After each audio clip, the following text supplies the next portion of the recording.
संसार में बंधुओं, व्यक्ति एक जगह पाप और करने लगता है, उसके पास जो वस्तु नहीं है उस वस्तु की प्राप्ति के लिए फिर वो कुछ भी करने लग जाता है।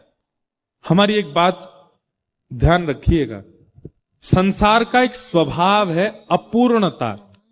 अपूर्णता का मतलब जानते हैं? न पूर्ण इति अपूर्ण। संसार में कभी पूर्णता किसी को नहीं मिल सकती। चाहे आप प्रधानमंत्री बन जाइएगा, चाहे आप राष्ट्रपति बन जाइएगा, चाहे आप भागवत वक्ता बन जाइएगा, चाहे आप कोई नेता बन जाइएगा, आप कभी भी पूर्ण नहीं रहोगे। संसार में अपूर्ण आओगे और जाओगे भी अपूर्ण। कभी पूर्णता का अनुभव नहीं हो सकता आपको। इसलिए आप किसी ना किसी चीज से अपूर्ण रहोगे। या तो आपको पुत्र हो गए तो पुत्री नहीं है, पुत्री हो गई तो पुत्र नहीं है, धन मिल गया तो विवाह नहीं हुआ, विवाह हो गया बच्चे भी हैं पर घर नहीं है, घर भी है बच्चे भी हैं पत्नी भी है, लेकिन कोई मानता नहीं है, सुनता नहीं है, सब अपने मन की करते हैं।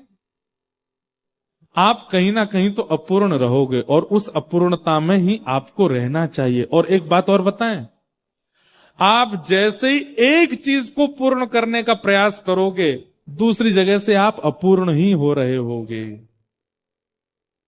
आप कहेंगे तो महाराज जी क्या करें? ठाकुर जी ने, प्रकृति ने आपको जो नहीं दिया उसको स्वीकार कर लीजिए। अगर संतान नहीं है तो स्वीकार कीजिए, प्रकृति से छीनिए मत उसको। क्योंकि आप जैसे ही प्रकृति से छीनने का प्रयास करते हैं तो प्रकृति जब आपके लिए कुछ था ही नहीं, जब आपको देती है तो वही वस्तु आपको कष्ट देने लग जाएगी। फिर संतोष जीवन में लाना पड़ेगा।